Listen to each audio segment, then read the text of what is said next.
자, 우리 교재는 82쪽. 자, 우리 82페이지에 자, 우리 시점은 소설을 읽어 내려갈 때, 자, 이제 가장 기본적으로 찾아가야 되는 요소 중에 하나죠. 그죠? 자, 먼저 이 시점이라고 하는 친구는, 뭐, 다들 아시다시피, 자, 1인칭 주인공, 자, 그리고 1인칭, 자, 관찰자, 자, 그리고 3인칭 관찰자, 자, 마지막, 전지적, 작가 시점. 자, 요렇게 나뉜다라고 하고요. 자, 이 전지적 작가 시점도 앞에 자, 3인칭이라고 하는 명칭이 붙습니다. 자, 그래서 통상 요 4개의 이제 시점이 있다는 건 아실 거고, 자, 결국은 이 4가지 시점을 소설 속에서 어떻게 찾아 나가는가. 자, 그리고 우리가 통상 소설 하면은 너네 학교에서 이제 지문 배울 때는 되게 이제 한 소설을 하나의 시점으로 고정해서 배우는 경우가 거의 대다수였지. 근데 그걸 잘 깨뜨려 주는 게 뭐 일단 여러분들 작품은 없었고요. 이제 나중에 이제 황만근은 이렇게 말했다라고 하는 그런 이제 장편 소설들을 한번 배우게 되면 어떤 부분을 보면 3인칭 관찰자고 어떤 부분을 보면 전지적 작가 시점이고 그런 경우가 있거든. 자, 그런 경우에서처럼 일단 시점은 한 작품 내에서라도 얼마든지 변경될 수 있다는 거, 그거 일단 좀 알아주시고요. 자, 그러면 일단 첫 번째는 요 시점을 어떻게 찾아 내려가면 좋은지와 관련된 건데, 기본적인 건 요 인칭이 자, 주가 돼야 됩니다. 자, 우리가 인칭이라고 하는 표현이 뭐냐? 사람을 지칭하는 표현이죠. 그죠? 그래서 1인칭, 2인칭, 3인칭은 뭐 국어 문법에서도 영어 문법에서도 나오는 그 개념인데, 자, 기본적으로 1인칭 시점의 서술자는 나라고 하는 호칭을 찾아주는 게 일반적입니다. 자, 근데 여기서 조금 더 확장해서 나가 포함된 우리까지도 자, 이 1인칭 시점을 찾는데 자, 중요한 표지들이 된다고. 자, 그럼 우리가 3인칭 시점을 찾을 때의 표지는 어떻게 보시면 되냐면, 자, 나 또는 우리라고 하는 표현이 없습니다를 찾아야 돼. 자, 그러면 나랑 우리라고 하는 표현이 없으면 통상 어떤 표현이 이어지냐면, 자, 어떤 인물들의 자, 이름만 쭉 나열이 될 겁니다. 자, 이게 이름이어도 되고 호칭이어도 상관없는데 어쨌든 나나 우리라고 하는 표현을 찾아볼 수 없어야 돼. 자, 왜 찾아볼 수 없는지도 이해를 좀 합시다. 자, 지금 여기서 이제 이제 인칭을 우리가 보는 기준점은 작품의 서술자의 위치라고 생각하면 돼요. 자, 우리 요걸 좀 그려볼까?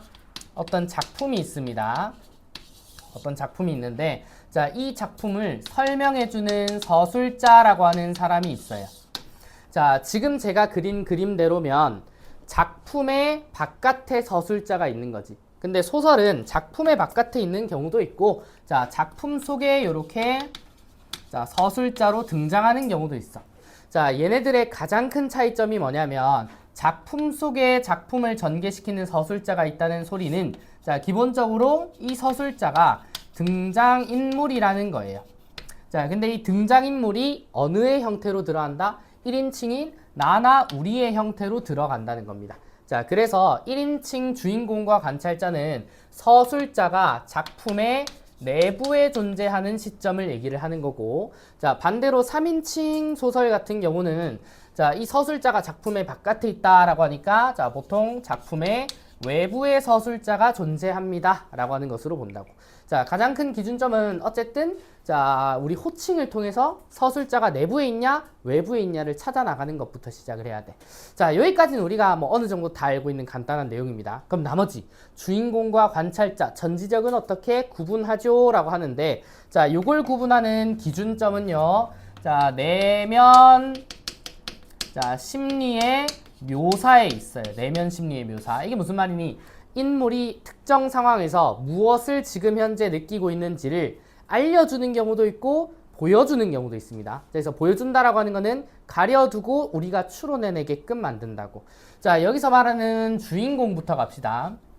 자, 이 주인공이랑 전지적 작가 시점이 자, 인물에 대한 내면 심리 묘사가 자, 잘 드러나는 경우라고 생각하면 돼.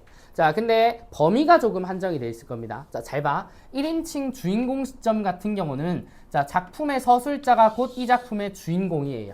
자, 그렇기 때문에 서술자가 자기의 감정은 가장 잘 알겠지. 나를 제일 잘하는 게 나니까. 자, 그래서 내에 관련된 내면 심리만 묘사가 돼 있을 겁니다.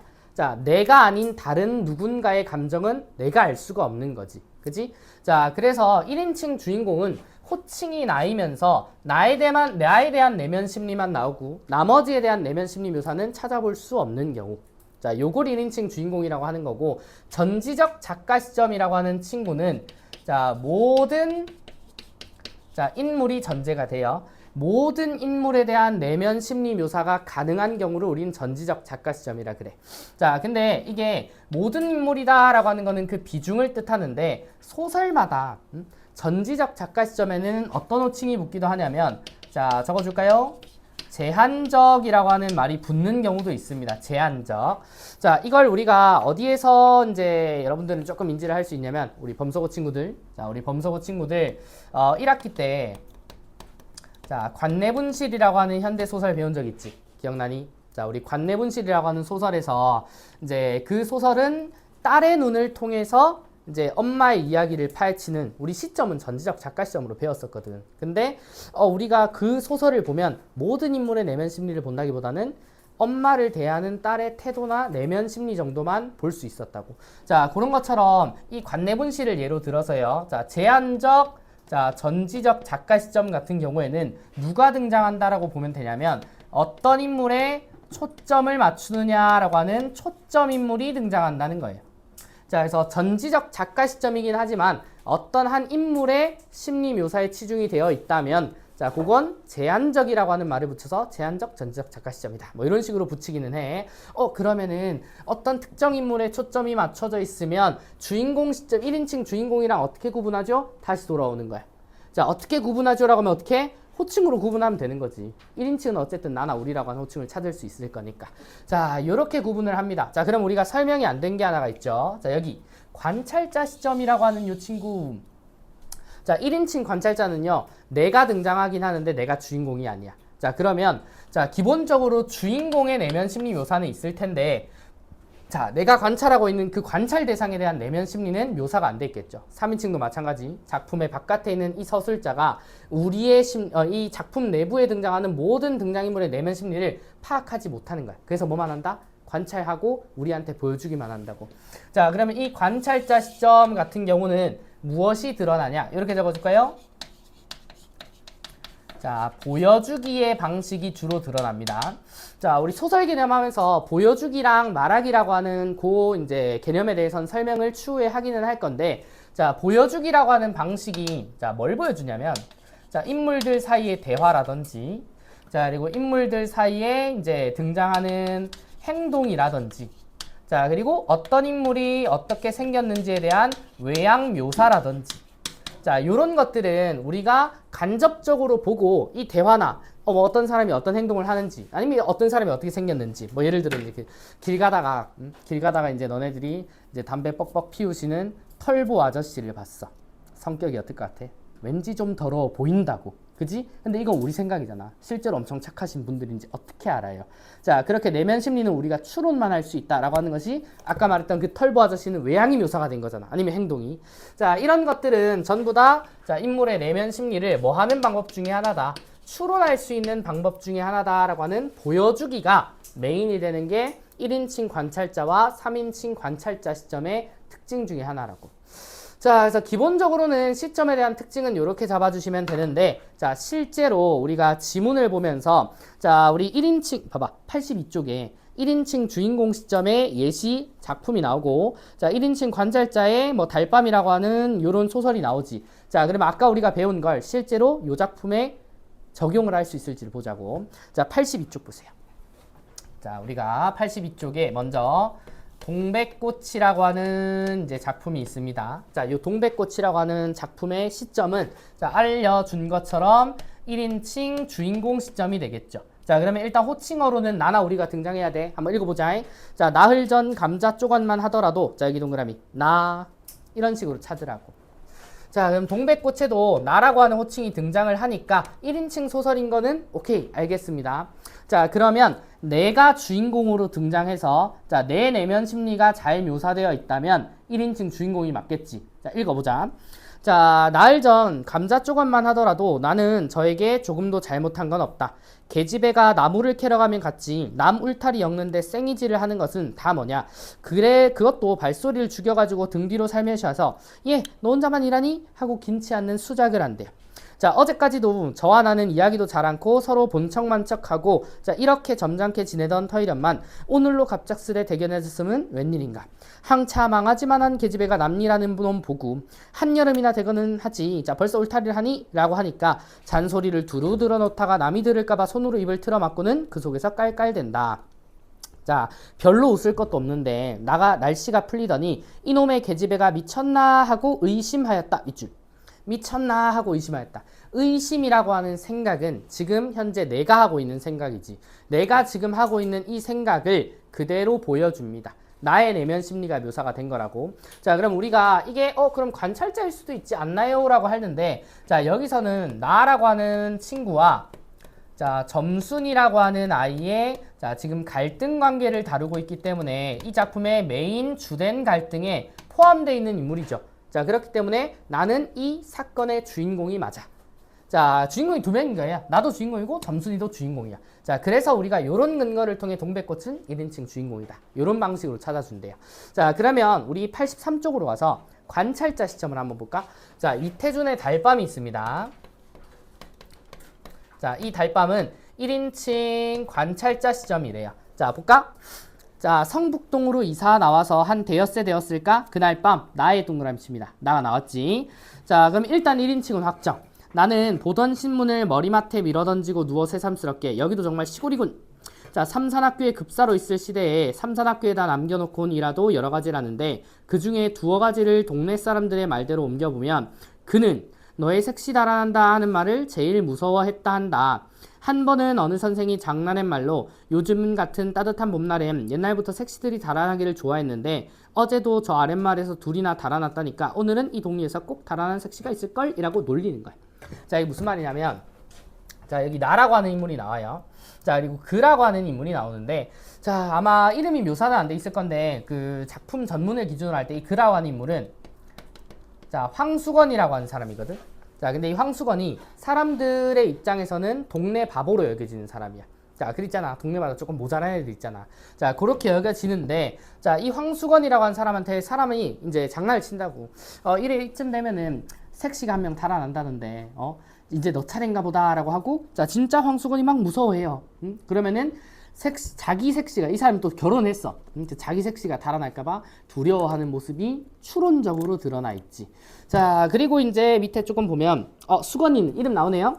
자, 수건이는 점심을 먹다 말고 눈이 휘둥그레졌다 한다. 그리고 그날 오후에는 어서바삐 하악을 시키고 집으로 갈 양으로 55분 만에 치는 종을 20분 만에 30분 만에 함부로 다가서 쳤다는 이야기도 있다라고 합니다. 이게 무슨 말이야?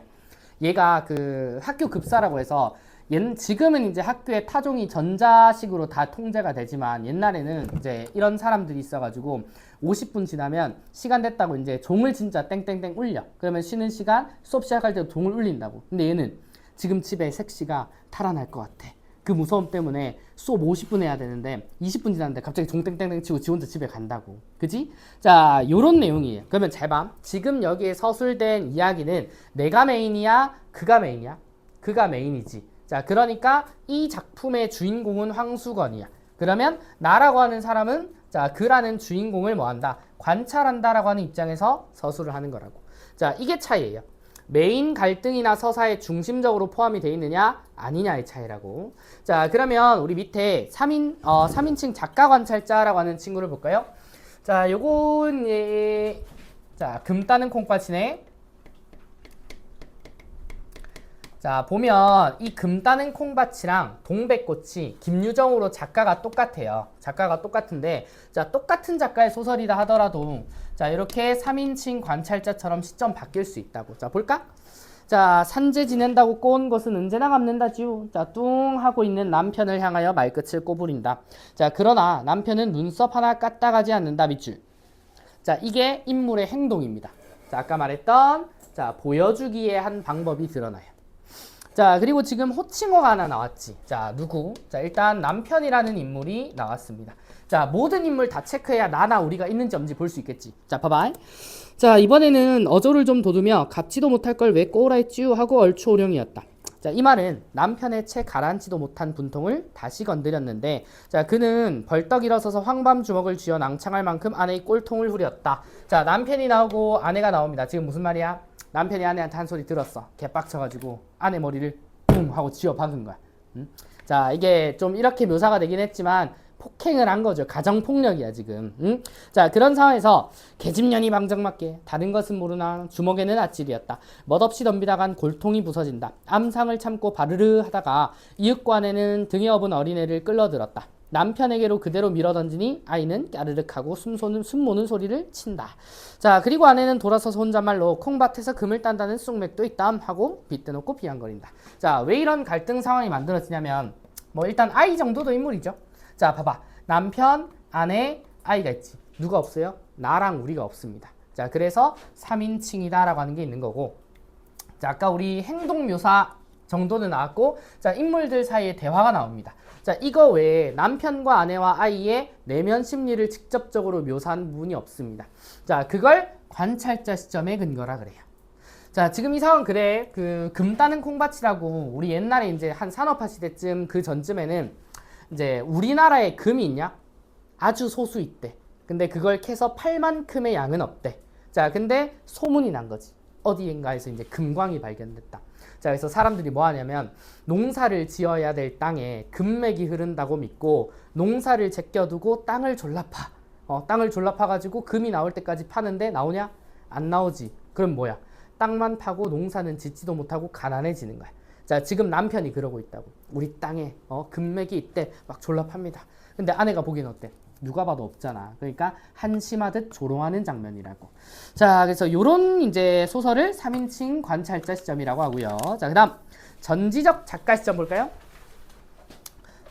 자, 요 작품의 제목은 이제 이효석의 메밀꽃 필 무렵이 있습니다.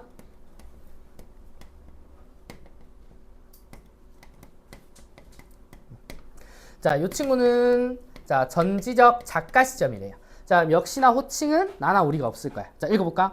자, 동의의 자, 동그라미. 자, 동의라고 하는 인물이 나옵니다. 자, 그 다음은요. 자, 동의의 탐탁한 등어리가 뼈에 사무쳐 따뜻하다. 자, 물을 다 건넜을 때에는 도리어, 자, 여기 밑줄, 서글픈 생각에 좀 더 엎였으면도 하였다라고 합니다. 자, 동의에게 엎이는 어떤 인물의 심리가 묘사되어 있어요. 자, 방금 밑줄 친 부분이 심리 묘사야. 자, 누군지는 모르지만 아직은 자, 안 나왔죠? 자, 봐봐. 자, 진종일 실수만 하니 웬일이요 생원 하면서 자, 누가 말해요? 조선달이 말해요. 자, 조선달의 동그라미. 자, 바라보며 귀엽고 웃음이 터집니다. 자, 나귀야. 나귀 생각하다 실족을 했어. 말 안 했던가? 적골에 제법 새끼를 얻었단 말이지. 읍내 강릉집 피마에게 말일세. 자, 귀를 쫑긋 세우고 달랑달랑 뛰는 것이 나귀 새끼같이 귀여운 것이 있을까? 자, 그것 보러 나는 일부러 읍내를 돈 때가 있다네. 자, 사람을 물에 빠치울 땐 따는 대단한 나귀 새끼군. 자, 뭐 당나귀에 대해서 얘기를 하는 장면 같죠. 자, 그리고 허생원의 동그라미. 자, 허생원.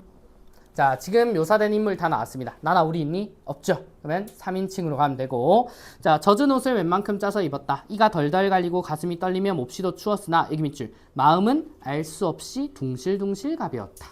자, 이건 허생원의 내면 심리 묘사가 된 거죠. 그죠? 자, 그래서 이렇게 서술자가 인물의 내면 심리 묘사를 뜨문뜨문 해주는 경우는 다 알고 있기 때문에 그렇다고. 자, 요걸 전지적 작가 시점의 기본적인 틀이라고 합니다. 자, 요런 인물 호칭들 플러스 자, 인물의 자, 내면 심리 묘사가 잘 드러난다라고 하는 측면에서요. 자, 그래서 우리가 한 4편의 작품들로 자, 일단 기본적인 시점은 이렇게 한번 잡아봤지. 자, 그리고 아까 기억나니? 제한적 전지적 작가 시점. 자, 여기 또 나오지. 자, 이번에는 뭐다? 자, 또 금 따는 콩밭이. 기억나? 자, 봐봐. 아까 금 따는 콩밭이 뭐라 했지? 3인칭 관찰자 시점이라 했잖아. 근데 똑같은 작품인데 자, 어느 부분을 따오냐에 따라서 전지적 작가로 시점이 바뀌기도 해. 그래서 우리는 어떤 소설이 항상 무조건 하나의 시점만 있을 거다라고 생각하시면 안 되는 거예요. 자르는 부분에 따라 달라진다고. 자, 볼래? 자, 그들은 밥상을 끼고 앉아서 즐겁게 술을 마십니다. 자, 몇 잔이 들어가고 보니 영식 동그라미. 자, 저기 돌아섭니다. 딴는 1년 고생하고 끼콩 몇 섬 얻어먹느니 금을 캐는 것이 슬기로운 짓이다. 하루에 잘만 캔다면 한 해 줄곧 공들인 그 수확보다 훨씬 이익이다. 올봄 보낼 제 비료값, 품삯, 그리고 빚에 빚진 7원가 달게 나날이 졸리는 이 판이다.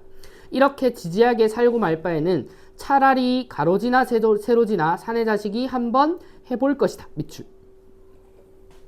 뭐예요? 영식이가 밭을 한번 파보겠다라고 생각하는 거지. 맞아? 이런 생각 묘사가 있고요. 여기는 영식밖에 등장 안 하지만 요 장면의 일종의 초점 인물이지. 자, 아까 말했던 제한적 전지적 작가에 이제 등장하는 초점 인물은 자, 여기서 자, 영식이라고 하는 인물로 보면 돼. 만약에 또 다른 인물이 등장을 한다 하더라도 자, 이 구절이 제한적 전지적 작가 시점이라면 영식이 말고 다른 사람의 내면 심리는 묘사가 제대로 안 될 가능성이 큽니다. 오케이? 자, 요게 제한적 전지적 작가 시점이라고 보시면 되겠습니다. 자, 그러면 우리 85쪽으로 갈 건 시점에 따른 거리라고 하는 뜻이야. 자, 시점에 따른 자, 거리인데 자, 이 거리에 밑줄 쳐볼래? 자, 여기서 말하는 거리라고 하는 표현은 자, 일종의 자, 친근감의 척도라고 보시면 돼요.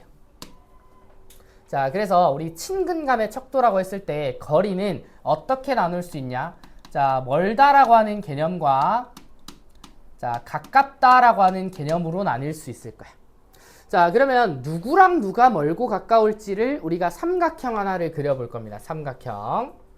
자, 이렇게 삼각형을 하나 그리면 자, 우리 소설의 주체가 될 수 있는 세 가지 요소들이 있는데 자, 그게 첫 번째 자, 독자. 이 작품을 읽는 독자가 있을 거고 자, 이 작품을 전개시키는 서술자가 있을 거고요. 자, 그 다음 또 누가 있겠냐? 소설 속 등장 인물이 있겠지.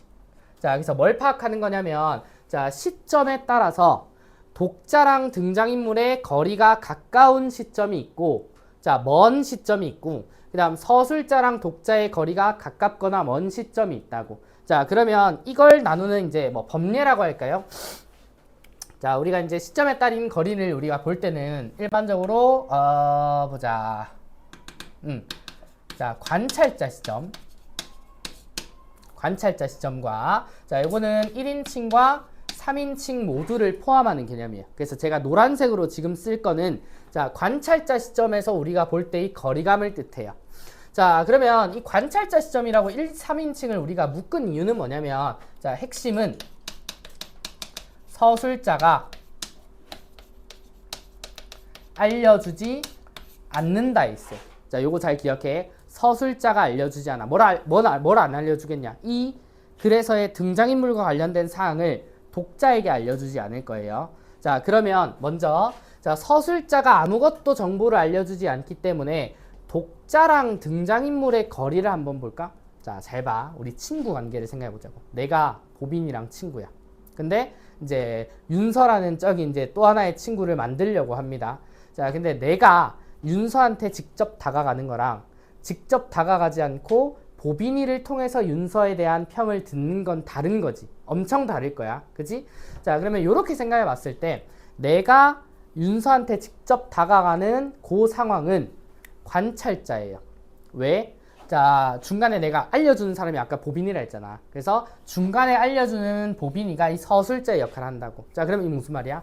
자, 내가 남들이랑 친해지려고 중간에 한 명 끼는 것보다 내가 직접 알아가는 게 그 사람에게 정말 잘 다가가는 방법 중에 하나일 거지. 맞아? 친구 만들 때 그러잖아. 누가 친구를 뭐 물론 소개받아서 이렇게 하기도 하지. 근데 직접 다가가는 게 훨씬 더 친해질 수 있는 방법이라고. 자, 그럼 잘 봐.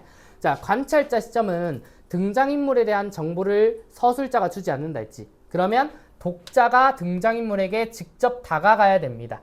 자, 그러면 독자가 등장인물과 이제 갖는 자, 이 둘 간의 거리는 관찰자 시점에서는 매우 가까움이라고 할 수 있는 거라고. 자, 적으면서 따라와야 돼요. 자, 그러면 두 번째 면으로 가봅니다. 자, 이번에 서술자와 등장인물이라고 봅시다. 자, 이번에는 얘네 둘이 친구라고 생각을 해봐. 자, 근데 서술자는 독자에게 알려줄 등장인물의 특징을 아무것도 모릅니다. 관찰자는. 그치? 그래서 내면 심리 묘사를 못 해주는 거잖아. 자, 그럼 그렇게 생각해봐. 자, 내가 이제 다혜랑 친구야. 근데 내가 다에 대해서 사실 별로 아는 게 없어. 보통 이걸 별로 안 친하다라고 얘기를 할 거야. 그지? 자, 그러면 서술자는 관찰자 시점에서는 말 그대로 관찰만 하지 알고 있는 게 아무것도 없어. 그럼 등장인물이랑 서술자는 친하다? 아니지. 맞아? 그래서 이 둘의 거리는 멀다라고 표시를 해줄 수 있다고. 자, 여기까지 이해했습니까? 자, 그러면 이번에 마지막 면인 자, 독자랑 서술자를 한번 봅시다. 자, 이거는 어떤 개념으로 보시면 되냐면 자, 서술자가 그 등장인물에 대한 이제 모든 정보를 나한테 안 주는 거지. 자, 생각해봐. 우리 시험 기간이야. 시험 기간인데 내가 이제 수업 한 번을 졸아가지고 필기를 못했어. 필기를 못해서 내가 다현이한테 서연이가 다현이한테 필기 좀 보여달라고 부탁을 했거든. 근데 다현이가 싫은데 이랬어. 보통 이 관계를 친하다라고 하진 또 않겠지. 맞아? 자, 알려주지 않는 겁니다. 뭐를? 등장인물에 대한 정보를 사실 모르기도 하긴 때문이지만 자, 서술자가 독자에게 알려줄 수 있는 게 아무것도 없습니다. 그러면 이 둘의 관계는 뭐다? 멀다라고 보는 거지. 자, 요렇게 거리를 먼저 잡아요. 자, 그 다음은 관찰자 시점 말고 우리가 비교할 친구는 제가 빨간색으로 적을 건데 요거는 자, 전지적 작가 시점으로 잡습니다. 자, 1인칭 주인공은 이제 조금 한정적이라서 1인칭 주인공도 뭐 사실 여기에 들어가긴 하지만 자, 전지적 작가 시점으로 잡는 게 훨씬 더 편할 거예요. 자, 그럼 이번에 다시 요면으로 갑니다. 자, 전지적 작가 시점은 서술자가 자, 등장인물에 대한 모든 정보를 독자에게 알려줍니다. 자, 그러면 독자가 등장인물에게 다가갈 기회가 없지. 중간에서 다 알려주니까. 그러면 친해질 기회가 없기 때문에 자, 이 둘 간의 거리는 멀다라고 할 수 있어요. 자, 그럼 두 번째면 서술자와 등장인물. 자, 서술자가 등장인물에 대해서 모든 걸 알고 있어. 거의 스토커 수준이야. 자, 그러면 얘네 둘의 거리는 가깝다라고 판단을 하는 거야. 자, 그래서 서술자와 등장인물은 전지적 작가 시점에서는 가깝다라고 표현이 돼요. 자, 이게 두 번째입니다. 자, 그럼 세 번째. 독자랑 서술자를 한번 볼까? 자, 독자랑 서술자의 거리는 아까 뭘 기준으로 한다 했지? 아까 이제 우리 시험 범위 알려주는 것처럼. 자, 정보를 모두 다 알려주면 친하기 때문이다 라고 생각하면 돼. 자, 그러면 독자와 서술자와의 거리는 서술자가 등장인물에 대한 모든 것을 독자에게 알려주니까 뭐다? 자, 얘네들의 거리는 가깝다라고 표현을 하는 거예요. 자, 그래서 독자, 서술자, 등장인물의 시점에 따른 거리는 이렇게 정리를 할 수가 있는 거라고. 자, 이거 되게 어려운 개념인데 자, 결국은 뭐예요? 자, 독자와 서술자 그리고 이제 등장인물의 거리는 관찰자 전지적이 완전 반대로지. 맞아? 자, 독자와 등장인물이 관찰자에서 가까울 때 자, 전지적은 멀어요. 자, 반대로 멀면 가깝고 가까우면 멀다고. 이렇게 뒤집어주는 관계인데 자, 뒤집어주는 관계를 외우는 건 중요하지 않지. 아까 말했던 것처럼 그 정보를 알려주냐? 중간에서 끼냐? 이제 내가 직접 다가가야 되냐? 자, 요런 것들 기준으로 가까움과 멀다를 구분해 주는 겁니다. 자, 모의고사에서라도 이제 모의고사에서는 어떤 유형으로 나오냐면 뭐 예를 들어 자, 가작품이 특정 소설이야. 그래서 가작품은 등장인물과 서술자의 거리가 가깝다라고 하는 뭐 요런 식으로 나온다고. 자, 그러면 요런 서술이 나왔다. 대부분 시점을 묻는 문제라고 생각하면 되는 거야. 자, 근데 보통 요걸 개념으로 이제 모의고사에 출제하잖아요. 진짜 우수수 단아가 떨어집니다. 자, 지금 오늘 들어도 조금 복잡하게 생각해야 될 개념이기 때문에 부연 설명도 보통 없는 경우가 많아요. 그래서 요즘은 그렇게 자주 나오는 유형은 아닌 것 같기는 한데 어쨌든 우리가 이제 시점 문제 중에 가장 어려운 개념으로서는 알아두는 것이 맞다. 자, 이렇게요. 자, 그래서 제가 말하는 요 이제 모든 설명은 85쪽에 시점에 따른 거리 요약이 있지. 자, 지금 삼각형이 두 개잖아, 그지? 저는 그걸 합쳐서 한꺼번에 써드렸을 뿐입니다. 그래서 색깔로 범주를 구분해 드린 거고. 자, 그래서 시점에 따른 거리까지. 자, 요게 우리가 첫 번째 볼 수 있는 개념이고요. 자, 오늘 어려운 개념이 하나 꼈기 때문에 개념 교재는 여기까지 할 거예요. 곡자라고 하는 작품 볼까요? 자, 곡자는 우리 허난설원이라고. 자, 성이 허씨고 이름이 난설원입니다. 자, 요 사람이 누구냐면 홍길동전을 지은 허균의 누나예요. 허균의 누나인데 자, 허균의 누나란 게 중요한 게 아니고 이 사람이 여성이라는 게 중요한 거예요. 자, 그래서 조선시대에는 이렇게 가끔 양반가의 집안의 여자들이 문학작품을 짓고 향유하기도 했다고. 자, 근데 이 허난설원이라고 하는 여성은 되게 이제 좀 기구한 삶을 살아요. 자, 여러 가지 기구한 삶 중에 오늘 곡자에서는 뭘 다루냐면, 자, 이 허난설원이 이제 자식을 자, 잃은 경험이 있거든. 2명이나. 자, 허난설원 자식이 이제 한 3명 정도로 추정이 되는데, 자, 자식들을 잃어요. 자, 들이라고 하는 거는 2명을 잃는다는 거지. 그래서 이제 아들을 하나, 딸 하나, 이제 되게 어린 나이에 애들이 이제 세상을 뜬다고. 자, 그러면 그걸 설명하는 이제 이 허난설원의 마음은 어떻겠냐? 굉장히 비탄스러울 거야. 자, 시의 전체적인 분위기가 느껴지죠. 자, 여기서 곡자라고 하는 제목을 한번 보면, 자, 이 곡이라고 하는 게 우리 곡소리라고 하는 말 많이 들어봤을 거야.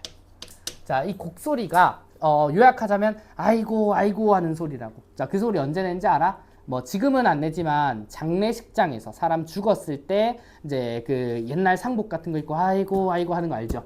자, 그럴 때 곡소리를 낸다라고 하는데, 자, 곡소리를 내는 사람이란 뜻이에요. 자, 그러면 이 곡소리는 당연히 슬픔을 매개로 내는 소리일 거야. 자, 일단 기본적으로 이걸 깔아주고, 자, 자식 잃은 것 때문에 슬퍼한다라고 하는 걸 메인으로 잡아주시면서, 자, 요 한시도 한번 봅시다.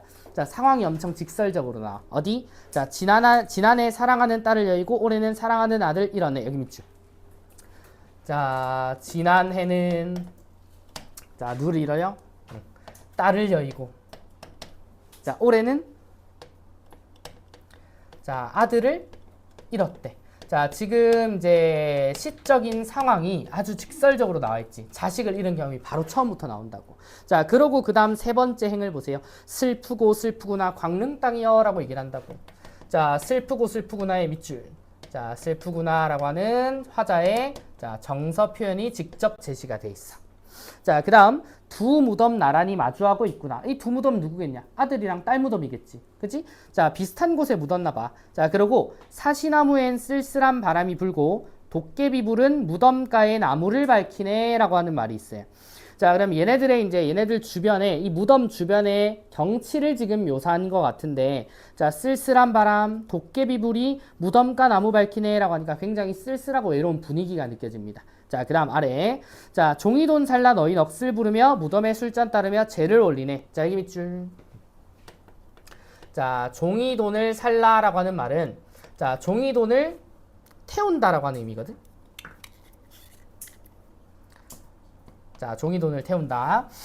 요게 이제 그 고전 시가 중에 제망매가라고 있어요. 제망매가라고 하는 그런 향가 작품에서도 나오는 풍습 중에 하나인데, 사람이 죽으면 종이돈을 태워서 연기를 보내. 자, 근데 그 연기가 저승까지 닿는다. 뭐 이런 소리가 있습니다. 자, 그래서 이 종이돈을 태운다라고 하는 것은 자, 죽은 아들과 딸에게 보내는 일종의 뭐 선물이라고 보시는 거고, 자, 종이돈을 살라 너희 넋을 부르면서 무덤에 술잔 따르며 제를 올리는데, 자, 종이돈을 태우고요. 자, 제사를 드리는 모습이 여기에 나온다고. 자, 그 다음 너희 넋은 응당 온우인 줄 알고 밤마다 정답게 놀고 있으리라. 여기 밑줄. 자, 너희 넋은 응당 온우인 줄 알고 밤마다 정답게 놀고 있으리라. 이 표현이 뭐냐면, 자, 잘 봐. 딸은 지난해 죽었어. 자, 그 다음 아들은 올해 죽었지. 그러면 얘네 둘이 저승으로 간 시점이 1년 정도 차이가 나는 거잖아. 자, 그러면 저승이 얼마나 넓고 이제 우리가 알 수 없는 세계냐. 그래서 엄마가 이제 바라는 건 일단 죽었으니까 어쩔 수는 없잖아. 그래서 저승에 가서 너네 둘이 온우인 걸 빨리 알아채고 그래도 정답게 저승에서 지냈으면 좋겠다 라고 하는 말이야. 자, 그래서 방금 우리가 밑줄 친 부분 있죠? 거기는 화자의 소망이라고 보면 되겠지. 결국 이 아들과 딸이 자, 서로 저승에서 자, 만나기를 소망을 하는 거예요. 자, 화자가 빌 수 있는 건 요 정도인 것 같아요. 현실에서 더 이상 만날 수가 없을 거니까. 자, 그럼 이어서 볼까요? 자, 비록 뱃속에는 아이가 있다 하지만, 자, 봐봐. 딸 하나, 아들 하나 잃었어요. 자, 근데 지금 허난설원의 이제 배에는 한 명의 아기가 자, 더 자라고 있는 중이야. 자, 그러면 지금 허난설원은 딸 아들 보내고 난 다음에 한 번 더 임신을 했겠지, 그지? 자, 근데 이 뱃속에는 아이가 있다 하지만, 여기 밑줄 쳐볼래? 어찌 잘 자라기를 바랄 수 있겠는가? 자, 이 편 봐봐. 어찌 잘 자라길 자, 바라겠는가 라고 하는 이 편 있죠. 자, 이 편을 우리는 일종의 물음이 아닌 물음, 서리법이라고 얘기를 할 거야. 자, 서리법은 일반적으로 반어적인 의미를 전달하는 경우가 굉장히 많기 때문에 자, 어찌 잘 자라길 바라겠는가라고 하는 말은 자, 이 아기가 잘 자라길 바라지 않는다는 소리잖아. 근데 이게 무슨 소리냐면 아기에 대한 저주 이런 게 아니에요. 자, 이 마음이 드러나는 이유는 일종의 자, 죄책감 때문인 거야. 내가 아기를 잘 돌보지 못해서 딸과 아들을 저승으로 보냈는데 자, 내가 지금 아기를 자, 또 낳아서 길러본들 이 아기가 또 어찌 잘 자라겠냐? 나 때문에. 이런 말이에요. 자, 그래서 죄책감을 드러내는 표현이라고 생각하면 되는 거야. 자, 그리고 이 죄책감을 조금 더 부각시키기 위해서 뭐도 쓰냐면 자, 부질없이 황대사를 읊조리다 애끓는 피눈물에 목이 메는구나. 야, 피눈물이라니까 졸라 슬프대, 그지? 자, 근데 여기서 밑줄 황대사를 읊조리다. 자, 요런 말이 있어. 자, 황대사를 자, 이게 어떤 작품이에요. 자를 읊조리다라고 하는 말이야. 자, 읊조린다라고 하는 말은 어떤 시나 아니면 문학을 자, 읊어낸다라고 하는 소리인데 자, 요 황대사라고 하는 게 뭐냐면 일종의 자, 중국의 고사 내용을 인용한 거야. 자, 그러면 이 이야기가 어떤 이야기인지를 좀 볼 필요는 있겠죠. 자, 이게 어디 서술되어 있냐면 자, 작품의 오른쪽 잠깐 보시면 더 알아보기라고 나오지. 자, 황대사에 대한 설명이 있습니다. 자, 읽어볼까요? 같이. 자, 당 고종에게는 아들이 8명이 있었대. 자, 근데 위로 넷은 천우의 소생이었는데 고종이 맏아들인 홍을 태자로 삼자 계후라는 두 번째 왕비가 시기해서 그를 독살을 했대. 이게 무슨 말이야? 자, 왕의 아들들이 여러 명이 있는데 자, 당연히 첫째 아들이 왕이 되잖아, 나중에. 근데 두 번째 왕비가 시기해가지고 첫째 왕자를 죽여버린 거야. 자, 죽여버린 다음에 뭘 했어요? 자, 둘째인 현은 태자가 되자 수심에 가득 차요. 그래서 이제 첫째 형이 죽었으니까 이제 둘째가 왕위에 오르겠지. 태자의 이제 책봉이 되겠죠. 자, 근데 수심에 가득 찬데 걱정을 많이 한대. 자, 그는 자식을 죽인 어미를 책망하는 노래를 지어 악공에게 부르겠고요. 아버지의 책임을 깨닫게 하려 했대. 하지만 그도 결국 궁에서 쫓겨나 죽고 말았다고 한대. 자, 여기서 핵심 뭐냐? 자식을 죽인 어미를 책망하는 노래. 밑줄. 이게 황대사야. 자, 자식을 죽인 어미를 책망한대요. 자, 그러면 그 어미는 죄책감을 느껴 마땅하지. 그럼 여기서 자식을 죽인 어미, 황대사에 나오는 인물과 누가 똑같아? 자, 여기 나오는 허난설원이 상황이 똑같은 거야. 자, 왕의 자식을 죽였다 이런 의미가 아니라 자식을 죽인 어머니가요. 자, 그래서 이 허난설원의 상황과 자, 황대사의 상황은 서로 자, 일치된다라고 보면 되는 거지. 자, 그러면 여기서 허난설원이 가지고 있는 죄책감을 강조하는 효과가 중국 고사 인용으로 부각된다라고 보시면 되는 거예요. 자, 그래서 중국 고사 인용도 자, 어쨌든 화자가 의도하고 말하고자 하는 바를 강조하는 방법 중에 하나다. 자, 그래서 어쨌든 허난설원의 요 곡자라고 하는 작품은 자식을 떠나보낸 어미의 슬픔을 읊은 한시 작품이다. 이렇게 보시면 되겠죠. 자, 그러면요. 자, 우리 65쪽에 자, 문제 한번 풀어 봅시다. 자, 이 원천석이라고 하는 사람인데 자, 이 원천석이라고 하는 사람을 깊게 할 필요는 없긴 한데 자, 어느 정도만 적어 두시면 되냐면 자, 이 사람이 자, 고려 말 자, 문신이다 정도인 건 알아주세요. 자, 우리 고려 말이라고 얘기를 하면 이제 조선으로 넘어가서까지 이제 살아남았던 사람이라고 보시면 될 것 같은데 자, 왕조가 한번 바뀌었죠. 자, 제가 한 번씩 얘기를 하지. 우리 얼마 전에 용비어천가 수업할 때도 그랬지. 용비어천가는 고려 말에서 조선으로 넘어갈 때 자, 조선인들을 많이 포섭하기 위한 정당성을 말하는 노래라고 했어요. 자, 그럼 반대쪽은 어때? 나 고려에 끝까지 남을 거야 라고 하는 사람들은 어떤 감정을 느낄까? 이미 나라 망했잖아, 그치? 그 망한 나라에 대한 한탄을 드러내는 게 요런 사람들의 시라고. 자, 그러면 그걸 잡고 나서요. 자, 가의 작품부터 볼까? 자, 가가 뭐니? 흥망이 유수하니 라고 하는 말이 있습니다. 자, 우리 한 번씩 이제 차근히 읽어보면 자, 흥망이라고 하는 건 뭘까? 흥하고 망하는 거야. 잘 되고 못 되고, 잘 되고 못 되고가 자, 유수에 달려 있대요. 유수. 자, 유수라고 하는 말이 흐르는 물이 아니에요. 자, 있어. 뭐가 있어? 수가 있대. 여기서 말하는 게 운수예요. 운수. 자, 그러면은 이 유수라고 하는 말 밑에 적어줄까? 이건 운명이라고. 자, 아직 주체는 등장은 안 했지만 자, 흥망이 유수한이라고 하는 말은 흥하고 망하는 것은 다 운수에 따라 달려있으니 이런 말이거든. 자, 그 다음 뒤로 보시면 만월 때도 추초로다 라고 하는 말이 나와요. 자, 만월 때가 자, 추초로다 라고 하는 말이 나와. 자, 여기서 추초라고 하는 말은 자, 인지하긴 쉽죠? 추는 가을이란 뜻이고요. 자, 초는 풀이란 뜻이야. 자, 우리 가을에 풀이 어떻게 되는지 한번 생각해봐. 봄에 풀이 새싹이 돋아나. 자, 여름에는 더 지푸르게 자라나겠지. 가을엔 어때? 점점 시들기 시작한다고. 자, 그럼 우리가 추초에서 읽어낼 수 있는 이미지는 시들미예요. 시듬. 자, 그럼 이 시들매 이미지랑 연결되는 게 뭐다? 자, 이 만월대라고 하는 장소입니다. 자, 그러면 이 만월대라고 하는 장소가 어떤 장소냐면, 자, 옛날 고려에 자, 궁궐이 있던 터를 말해. 자, 그래서 옛 고려의 궁터가 가을 풀과 같은 처지가 됐다는 건 고려 왕조가 멸망했다는 거지. 자, 그러면 흥망이 유수한이라고 하는 아까 요 표현은 뭐예요? 자, 나라가 망하고 흥하는 것은 운명에 따라 달려있는 일이지만, 자, 만월대가 그것 때문에, 자, 그 이유로 인해서, 자, 지금 현재 쇠락한 상황이다. 자, 그러면 이 시들문, 자, 나라가, 자, 쇠락한, 자, 나라가 망한 상황을 얘기를 하는 거지. 자, 요 상황에서 느끼는 고려 신화의 정서를 한번 유추해보면 아주 한탄스러울 거야. 자, 그래서 중장 보세요. 자, 500년 왕업이 목적에 붙여지니라고 하는 말이 있어. 자, 여기서 500년 왕업이라고 하는 친구는, 자, 500년의 역사란 뜻이야. 어디? 고려의 역사.